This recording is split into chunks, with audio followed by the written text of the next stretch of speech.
The first time I arrived in Lithuania, I learned how to smile differently. Not because I was on the cloud nine, but because I didn't want to show anyone that I was actually terrified. It was my first time being away from family, being away from home, being away from anything familiar. Everything felt new. The language that I didn't fully understand, the different culture, and even the food. For the first time, I realized that there was no one to guide me. There was no one to explain things for me. And there was no one to fix things when they went wrong. And in all of that, I was trying to understand people, while at the same time, I was trying to understand myself. I learned how to nod when I didn't fully understand. I learned how to laugh half a second later than everyone else just to make sure that it was safe to laugh. And somewhere between learning a new language and exploring the streets of Klaipeda, I learned something else. I learned how to wear a mask.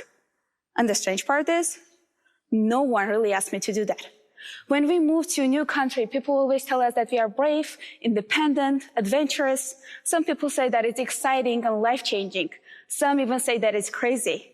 But where I come from, people often tell that if you are a young girl living abroad, it's too dangerous, it's too much, and it's too risky. But do you know what no one actually talks about? No one talks about how it actually feels like on the inside.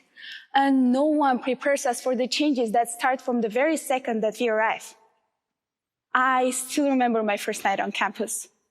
I put my suitcase away, and I cried for the entire night. However, the next morning, I woke up, I put on a smile, and I went out to meet new people, like nothing had happened. And I think that's where it started. When we arrive, we portray confidence, understanding, and belonging. And at first, it feels necessary, like for the survival. And whenever I didn't have that energy to keep that version of myself going, I would stay in and distract myself with watching series. Later, while watching Desperate Housewives, a popular American TV show that explores the hidden lives and emotions of seemingly perfect people, I saw a scene where Brave Anne becomes mother, teaches her how to hide her emotions, how to hide her true self, so she would never be easy to understand, so she would never be an open book for men. I remember thinking that this felt really outdated, because no one really hides her emotions to be mysterious. But then, I realized something very uncomfortable. We don't just wear a mask for one group of people, like we did for men. We wear them for everyone. We wear one for our professors, the intelligent, always prepared version, quietly nodding every time when they ask whether the topic was clear. One for our friends, the fun and adjusted version, never really saying no to their ideas, even if they are dull. One for our family back home, the I am doing amazing version, because in the back of our mind, we know that if we start complaining about the hardships that we face, they will start worrying.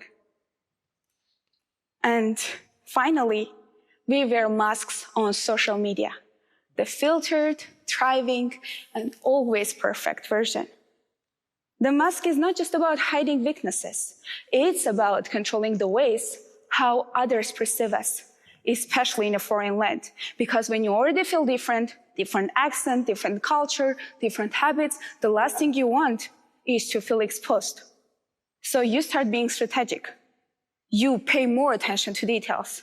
You soften your accent so everyone understands you. You study expressions before speaking. And you rehearse sentences in your head again and again before raising your hand. You don't just change your smile. You change yourself. And slowly, something strange happens. You start fitting in, but you also start disappearing. You can be surrounded by many people, integrated, successful, but still feel invisible because no one really knows you. They just know the version you created to survive. And here's the difficult truth. The mask really works. It helps you to adapt. It protects you from embarrassment. It shields you from rejection. But it also creates distance. Distance from others, and eventually, distance from yourself. There is a specific kind of loneliness that comes from being seen, but not known. And I think many of us mistake adaptation for becoming, but they are not the same. Adaptation is about adjusting to the environment, but becoming is about evolving without abandoning yourself. For a long time, I thought that becoming meant improving my mask, making it more polished, more perfect, more confident, more and more impressive. And this is not just something that I felt. A lot of people hide how they really feel just because they are afraid of being judged or misunderstood. But the more we do that, the easier it is to lose that sense of who we actually are. I can tell you a little secret. The real growth did not begin when I decided to make my performance perfect. It happened the first time I dared to say, "Can you repeat that?"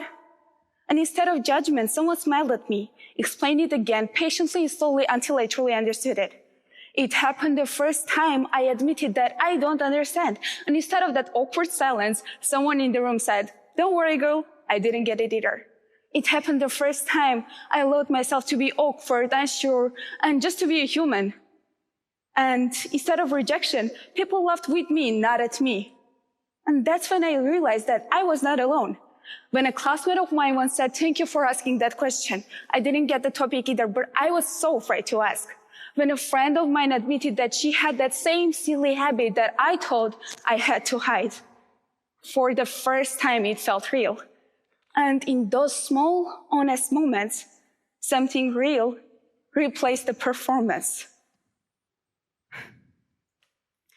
Because becoming is not about constructing a whole new identity that hides the old one. It's about integrating all versions of yourself. The one who has trypophobia and the one who has no fears at all. The one who cries every night when missing family and the one who smiles brightly during family FaceTime calls. The person you were and the person you are becoming. We often think that courage looks loud, but sometimes courage is quiet. Sometimes it's speaking in your accent that you're so insecure about. Sometimes it's expressing an opinion that feels really vulnerable for you. And sometimes it's allowing people to see that you're still figuring things out. The truth is, we will always wear masks in some situations.